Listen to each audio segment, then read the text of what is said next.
कात्यायनी माता का अर्चन गोपियां कर रही थीं। भगवान ने पति रूप में प्राप्त होने का और उनके मनोहर भावों को सत्य करने का आश्वासन चीरहरण लीला के समय दिया था और कहा था कि हम शीघ्र ही तुम्हें अनंतकालीन महाराज का आनंद प्रदान करेंगे। इसलिए गोपिकाओं, अभी तुम अपने अपने घर चली जाओ, आज वही समय आया है। श्री सुखदेव जी महाराज कहते हैं, भगवान पिता रात्रि शरदोत्फुल्ल मल्लिका वीक्षरन्तुम मनश्चक्रे योगमायामुपासतः।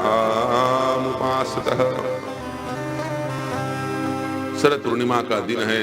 आकाश में प्राची दिशा में, पूर्व दिशा में चंद्र देवता पूर्ण आकृति के साथ ऐसी विलक्षण शोभा लेकर के प्रकट हुए हैं कि चंद्रमा की शोभा देखते बन रही है। चंद्रमा से कहा, आज बहुत मेकअप करके निकले हो, बड़े सज के निकले हो। वो काला काला दाग दिखता था, उसमें भी पाउडर लगा दिए हो, लगता है वो नहीं दिख रहा है। क्या बात है, बहुत डेकोरेशन करके आए हो। चंद्रमा ने कहा, अरे भाई, हमारे कुल के तारक जिन्होंने अपने नाम के सामने चंद्र लगा रखा है, ऐसे श्री कृष्ण चंद्र को आज महारास की लीला प्रारंभ करनी है। रात्रि का समय है, हाइलोजन बल्ब कोई प्रकाश की कमी न रह जाए, इसलिए थोड़ा जगमगाते आया हूं। चंद्रमा की किरणें संपूर्ण ब्रह्मंडल को आच्छादित कर रही हैं।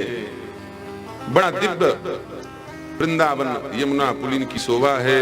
भगवान पिता रात्रि, उस रात्रि में भगवान ने जैसे चंद्रमा को देखा तो चंद्रमा ने मानो भगवान से प्रणाम करके कहा, बोले प्रभु, अब शरद पूर्णिमा के लिए आप तैयार हो जाइए, महाराज के लिए आप तैयार हो जाइए। भगवान ने देख कर विचार किया और यमुना तट पर भगवान कदम्ब के वृक्ष में टिक करके खड़े हो गए। वीक्षरन्तुम मनश्चक्रे योग माया उपाश्रिता, भगवती योग माया को भगवान ने आदेशित किया और कहा कि हे योग माया, इस शरद पूर्णिमा के रात्रि को 12 घंटे का मत रहने देना। 12 घंटे का दिन, 12 घंटे की रात्रि नहीं। कोटि कोटि रात्रि किसकी? बोले हमारी, तुम्हारी नहीं, हमारी रात्रि 12 घंटे की होती है।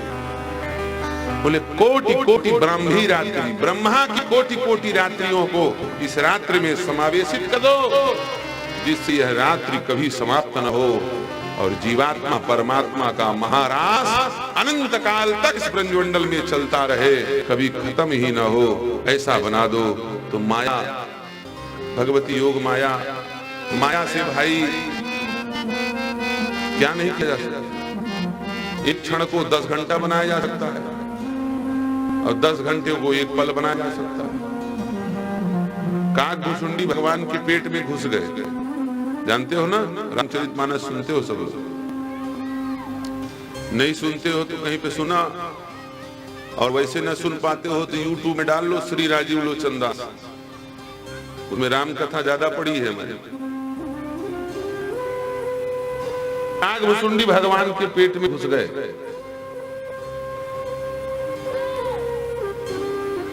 और घुसे और निकले,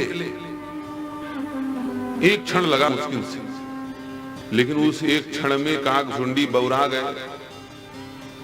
काकभूषुंडी कहते हैं, महाराज मैं तो भगवान के मुंह में घुसा, निकला एक क्षण में, लेकिन जब अंदर गया तो क्या स्थिति हुई? बीते मनु कल्प सत एका, 100 कल्प में मानो ब्रह्मा भगवान के मुख में वास करके आया। एक दिन 2 दिन नहीं, 100 कल्प भगवान के मुख में काकभूषुंडी का वास भी हो गया एक क्षण में। तो देखो, भगवान यदि चाहे एक क्षण महीनों हो जाता है और महीनों को क्षण भर में बदल देते हैं। ऐसा सबके साथ होता है, कोई आश्चर्य की बात नहीं। अच्छा से बताओ, अच्छे दिन किसी के आ जाए तो पता चलता है कब जवान हुए, कब बूढ़े हुए, कब निपट गए, पता चलता है? किसी को पता नहीं चलता। अब बुरे दिन आ जाए, कोरोना ले दे के निकला। कहो भाई नागेश्वर बताओ, सबका हलवा टाइट हो गया, हालत खराब कर दिया इस कोरोना ने। कई लोग डिप्रेशन में जहर खा के मर गए, नौकरी धंधा छूट गया, काम धाम बंद हो गया, कर्जे में डूब गए, बड़े बड़े व्यापारी आत्महत्या कर लिए, हीरो हीरोइन फांसी लटक के मर गए, इनकी फिल्म भी लॉन्च नहीं हुई। लाखों करोड़ों खरबों रुपया घर में बैंक बैलेंस था, सब कुछ था, लेकिन ऐसा बंद हुए, ऐसा दुर्दिन आया, मेरा नाम सत्य हो गया। और उसके पहले 2 वर्ष निकले हैं 50-60 साल, किसी की 30 साल उम्र, किसी की 40 साल उम्र। किसी को पता चला कि हम 25 साल के हो गए, हम 30 साल के हो गए, हम 40 साल के हो गए, किसी को पता नहीं चला। ये है भगवान की माया। अच्छा समय आ जाए तो बहुत लंबा समय भी बहुत छोटा लगता है। एक बात बताएं, कोई आदमी मर रहा हो, बहुत कम लोग मरते समय बोल पाते हैं। अधिकांश लोगों की मरते समय वाणी थक जाती, बोल नहीं पाते। कोई मर रहा हो, मान लो 100 साल का, 100 साल से ऊपर वाला मर रहा हो, तो उसको पूछना, कहो बाबा बहुत लंबा उम्र जी लिया आपने, बस मरने वाला हो तो 5 मिनट पहले पूछना। वैसे प्राय मरने के 45 मिनट पहले जो योगी नहीं होते, जिन्होंने ध्यान साधना इत्यादि न की हो, उनकी बोली थक जाती है, वो घबरा जाते हैं। क्योंकि मृत्यु के 45 मिनट पहले जीव को भैरव यातना झेलनी पड़ती है। कौन सी यातना झेलनी पड़ती है? भैरव यातना। मरने के 45 मिनट पहले जीव को करोड़ों जन्मों की यादें एक साथ प्रकट हो जाती है। अपने सारे कर्म, सुकर्म, कुकर्म, अकर्म, उसको देखना पड़ता है 45 मिनट पहले। और देख करके, उसी को देख करके लोग घबरा जाते हैं, मलमूत्र त्यागने लगते हैं, फड़फड़ाने लगते हैं, जो कमजोर हृदय वाले होते हैं।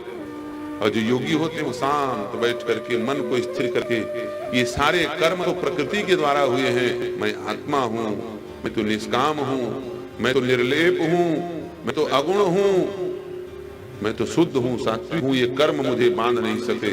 वैसा सोचते सोचते वो कल्याण को प्राप्त कर लेता है, भगवत धाम को प्राप्त कर लेता है। लेकिन अभ्यास चाहिए उसी लिए। रोज हमसे में 1 घंटे तो बैठो, अनुलोम विलोम प्राणायाम करो, भ्रामरी उमरी करो, ध्यान लगाओ। अचानक मरने के टाइम पे ही जाके सीधे प्रैक्टिस करोगे? बोले बैटिंग करने उतरे से फाइनल मैच में सीधे, उसके पहले मैं बल्ला देखा ही नहीं है, बैट कैसा होता है, कहां से जीतोगे? विद्यार्थी कहे बोले हम तो सीधे पेपर देने जाएंगे, तो तू सीधे पेपर देने क्यों जाता है? सीधे जा, होटल में चाय का कप धो। तुम फेल हो गए, फेल होने के बाद जाके होटल में कब धोगे? उससे बड़े सीधे जाके धोगे। जब पढ़ाई नहीं की हो तो पेपर दिलाने क्यों गए? वैसे ही यह जीवन जो है हमको मिला हुआ है, ये जीने के लिए नहीं मिला हुआ है, ये मरने की तैयारी करने के लिए मिला। मरने की तैयारी करो, सब चीज की तैयारी करते हैं। किसी के बच्चा हो जाए तो भैया छठी मनाने की तैयारी चल रही है, बरहो मनाने की तैयारी चल रही है, जन्मदिन मनाने की तैयारी चल रही है। जवान हो गया तो शादी की तैयारी चल रही है, ये ले आओ, वो ले आओ, टेंट वाले बुक कर दो, माइक वाले, बैंड बाजा, एंड बैंड सब बुक हो गए, सबकी तैयारी चल रही है। कपड़ा कुता, शादी का जोड़ा सब तैयार किया गया। कर्णविद संस्कार है, उपनयन संस्कार है, व्रतबंध संस्कार है, विवाह संस्कार है, सारे संस्कार की तैयारी करते हैं। बस अंतिम संस्कार की कोई तैयारी नहीं। वो आनंद फानन में जो मिल गया उसी से कर देते हैं, बड़ा बड़ा जाओ। उसकी भी तो तैयारी करनी पड़ेगी, वो भी तो 16 संस्कारों में से एक संस्कार है ना। उसके लिए रोज आधा घंटा 1 घंटे तैयारी। ये भजन पूजन का है, उसी की तैयारी। हम लोग इतने बदमाश हो गए हैं, इतने बेईमान हो गए हैं कि वो आधा 1 घंटा जो मरने की तैयारी करनी है उसमें भी भगवान के सामने एप्लीकेशन लगा देते हैं। भगवान मेरा ये वाला काम कर दो, ये काम कर दो, ये काम कर दो। भगवान वो परेशान। अरे भैया कम से कम अपने कल्याण का टाइम में तो मत करिए बात। दिन भर सब मांगते रहना, जब भजन पूजा का समय है उसमें क्यों मांगता है? भगवान का नाम, कीर्तन, कथा, भजन ये जगत के वस्तुओं को प्राप्त करने के लिए नहीं है, ये भगवत प्राप्ति के लिए। कोटि कोटि ब्रह्मा की रात्रि को शरद पूर्णिमा की रात्रि में भगवती योग माया ने समाहित कर दिया।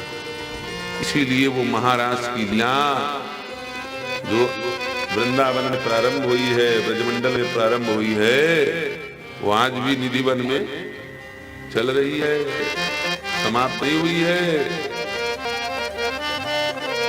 वहां सायंकाली जैसे सूर्यास्त होता है, कोई अंदर नहीं जा सकता, और कहीं कोई चला गया तो फिर साबुत वापिस नहीं आ सकता, क्योंकि भगवान का रूप जब प्रकट होगा तो कोटि कोटि सूर्य के प्रकाश, दिव्य तेज, वह भगवान का अलौकिक दिव्य तेज, ये साधारण प्राकृतिक नेत्रों से देख पाना सर्वथा संभव है। या तो हाथ फेल हो जाएगा, या तो नेत्र अंधे हो जाएंगे, या तो देखने के बाद बौरा जाएगा, पागल हो जाएगा, कुछ बता नहीं पाएगा।